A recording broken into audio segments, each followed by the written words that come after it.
আমার সামনে কিছু কন্টেইনার এবং চকলেট দেখা যাচ্ছে। আমি এখান থেকে দুটি চকলেট এই কন্টেইনারে জাস্ট রেখে দিলাম। চকলেটটি কন্টেইনারে রাখার মতো এত সহজবোধ্য বিষয়টি আজকে আমাদের আলোচ্য বিষয়, সেটি হচ্ছে ভেরিয়েবল, ডেটা এবং অপারেটর।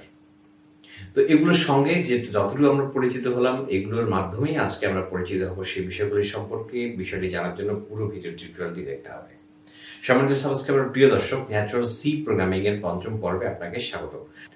প্রথমে আমরা পরিচিত হব ডেটার সঙ্গে। ডেটা নিয়ে বিস্তারিত আলোচনা আজকে নয়, ডেটার সঙ্গে জাস্ট আমরা পরিচিত হব। আমরা যদি একটা সামাজিক যোগাযোগের মাধ্যমে আমরা আমাদের অ্যাকাউন্ট ক্রিয়েট করতে চাই, সেক্ষেত্রে আমাদের কিন্তু আমাদের নাম, আমাদের জন্ম তারিখ, আমাদের ফোন নাম্বার, আমাদের পিকচার ইত্যাদি ভ্যালুগুলো এখানে এন্ট্রি করতে হয়। তাই এই ভ্যালুগুলোই হচ্ছে বেসিক্যালি ডেটা। বিভিন্ন টাইপের ডেটা রয়েছে। আজকে আমরা শুধুমাত্র সংখ্যা সংক্রান্ত ডেটাগুলোকে চেনার জন্য সামনে কিছু চকলেট নিয়ে হাজির হয়েছি। তা আমার সামনে যে চকলেটগুলো আপনারা দেখতে পাচ্ছেন, সেই চকলেটগুলো হচ্ছে আপাত দৃষ্টিতে এখানে ডেটা। অর্থাৎ এই যে এক এক সময় আমরা এক একটি সংখ্যা, 2, 3, 3টি, এই যে সংখ্যাগুলি আমরা ইউজ করবো আজকে, এই চকলেটগুলোকে আমরা আমাদের ডেটার সঙ্গে কল্পনা করতে থাকুন। এরপর আমরা চলে আসি অপারেটর সম্পর্কে। অপারেটর মানে আমরা জানি, অপারেটর মানে হচ্ছে চালক, যে কোনো কিছুকে পরিচালিত করে, কোনো কিছুকে চালায়। যেমন এক্সেলের একটি পর্বে আমি বলেছিলাম যে একটা কম্পিউটার অপারেটর যেমন একটি কম্পিউটারকে চালায়, একটা লিফট অপারেটর যেমন একটি লিফটকে চালায়, তেমনি অপারেটর হচ্ছে কিছু প্রতীক বা চিহ্ন যেগুলো কোনো ভ্যালু বা ভেরিয়েবলকে অপারেট করে থাকে। যেমন 5 + 5 = 10, 5 - 5 = 0। এখানে সবগুলোই 5, দুটোই 5, কিন্তু রেজাল্টটা ডিফারেন্ট হচ্ছে এই চিহ্নগুলোর কারণে। অপারেটর হচ্ছে সেই চিহ্ন যেগুলো হচ্ছে ভ্যালু এবং ভেরিয়েবল গুলোকে অপারেট করে থাকে, পরিচালিত করে থাকে। আজকে আমরা পরিচিত হব কিছু গাণিতিক অপারেটর বা অ্যারিথমেটিক অপারেটর। সেটি হচ্ছে প্লাস, মাইনাস, অ্যাস্টেরিস্ক, স্ল্যাশ এবং মডিউলো।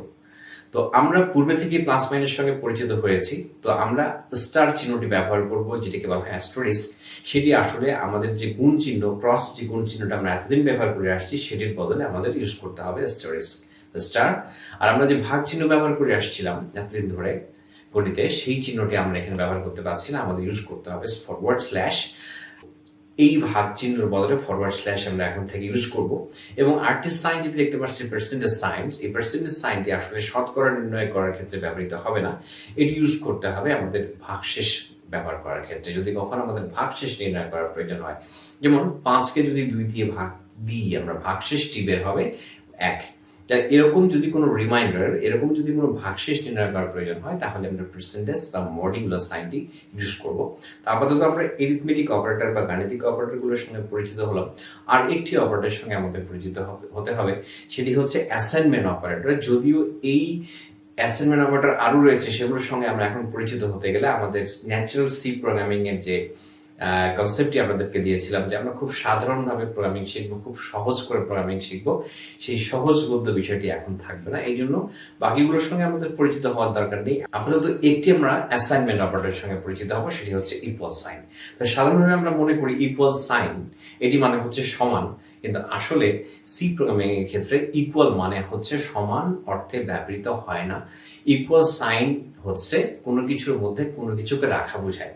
যেমন আমি যদি বলি a = 2, তার মানে হচ্ছে আসলে এর মান 2 এর সমান নয়।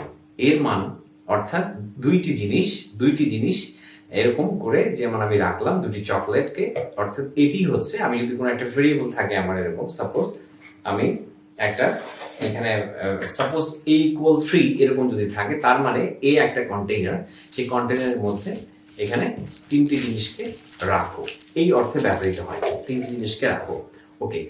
তো ব্যাপারটি হচ্ছে ইকুয়াল সাইনের অর্থ সমান অর্থে ব্যবহৃত হয় না, অর্থাৎ এর মান 3 এরকম অর্থে ব্যবহৃত হয় না, অর্থাৎ 3টি ভ্যালু, 3 এর মানটিকে ওই বাম পাশের যে ভ্যারিয়েবলটির মধ্যে রাখো, এরকম অর্থে ব্যবহৃত হয়। আমরা বিস্তারিত প্র্যাকটিক্যালি যখন আমরা স্ক্রিনে চলে যাব, তখন বিস্তারিত ভালোভাবে অবশ্যই বুঝবো। আপাতত তাত্ত্বিকভাবে জেনে রাখছি, ইকুয়াল সাইনের অর্থ হচ্ছে যে এর ডান পাশে কোনো রকমের ভ্যালু বা ভেরিয়েবল বা কোনো অপারেশন গুলোকে ক্যালকুলেট করে সেগুলোর মানকে বাম পাশের মধ্যে রাখা। এখন আমরা চলে আসব ভেরিয়েবল সম্পর্কে। ভেরিয়েবল হচ্ছে এরকম যে আমরা অনেকেই এরকম করে বলে থাকি যে ভেরিয়েবল মানে হচ্ছে যেটা চেঞ্জেবল, যেটা হচ্ছে পরিবর্তনশীল, এমন কিছুকে ভেরিয়েবল। আসলে বিষয়টি মোটেও সেরকম নয়। ভেরিয়েবল হচ্ছে একটি কন্টেইনার, ডেটা কন্টেইনার। তো আমরা যেরকম এরকম এখানে যে কন্টেইনারগুলো ইউজ করছি, এই কন্টেইনারগুলো ইউজ করছি বেসিক্যালি এরকম কন্টেইনার, এই কন্টেইনার এরকম কন্টেইনারই হচ্ছে বেসিক্যালি ভেরিয়েবল, যেগুলো ডেটাগুলোকে কন্টেইন করে। যেমন আমার এখানে কন্টেইনারগুলো এখানে চকলেটগুলোকে কন্টেইন করছে, চকলেটগুলোকে ধারণ করছে, চকলেটগুলোকে রাখার ক্ষেত্রে ব্যবহৃত হচ্ছে। সেরকম ডেটাগুলোকে রাখার জন্য যখন আমরা প্রোগ্রামিং এ কোনো রান টাইম কোনো ভ্যালু নিয়ে কাজ করি, কোনো কিছু ভ্যালু ইনপুট করি, সেগুলোকে যোগ বিয়োগ গুণ বা বিভিন্ন অপারেশন চালাই, সেগুলোকে অস্থায়ীভাবে মেমোরিতে রাখার জন্য ব্যবহার করা হয় ভেরিয়েবল। ব্যাপারটি আসলে আমরা অনেকেই বলে থাকি যে যেটা পরিবর্তনশীল, ব্যাপারটি এরকম নয়।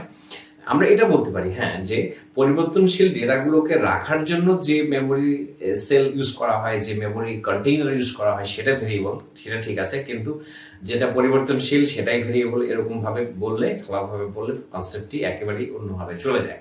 তো আমরা জানলাম যে ভেরিয়েবল হচ্ছে ডেটা কন্টেইনার। তো আমরা যদি এরকম করে বলে থাকি যে a = 3, তার মানে হচ্ছে এখানে যদি যা কিছুই থাক না কেন সেটাকে ক্লিন করে এখানে 3 কে এর মধ্যে অ্যাসাইন করা, 3 কে এর মধ্যে রাখা, 3টি চকলেট এর মধ্যে রাখা। তাহলে এটি হচ্ছে একটা ভেরিয়েবল এবং এটি হচ্ছে ভ্যালু।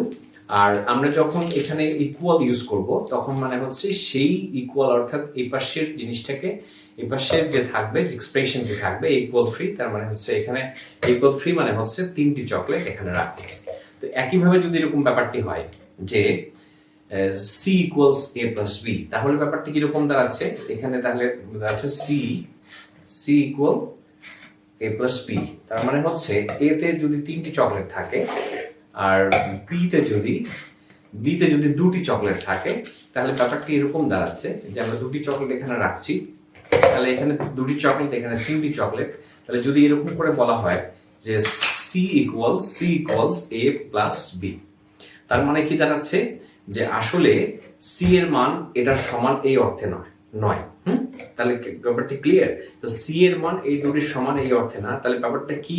ব্যাপারটি দাঁড়াচ্ছে যে এখানে তাহলে এটি হচ্ছে ভ্যালু, এখানে 3টি চকলেট ভ্যালু, এটি একটা ভেরিয়েবল। যখন আমরা লিখবো a + b, তার মানে দুটি ভেরিয়েবলের ভ্যালুগুলোকে যোগ করে এটি c এর মধ্যে রাখো। তাহলে এটাই হচ্ছে c এর মধ্যে রাখো। তাহলে এখানে আগে যা কিছু ছিল সেগুলোকে ক্লিন করে এই দুটো ভেরিয়েবলের ভ্যালুকে যোগ করে এটির মধ্যে রাখো। ব্যাপারটা কি ক্লিয়ার? আশা করি বুঝতে পেরেছেন বিষয়টি। আর যদি শুধু অর্থে আমরা ব্যাপারে বলতাম যে a = 1, তার মানে হচ্ছে এখানে যা কিছু থাকে, এখানে যা কিছু রয়েছে সেগুলোকে ক্লিন করে জাস্ট এর ভ্যালুটাকে এখানে রাখা।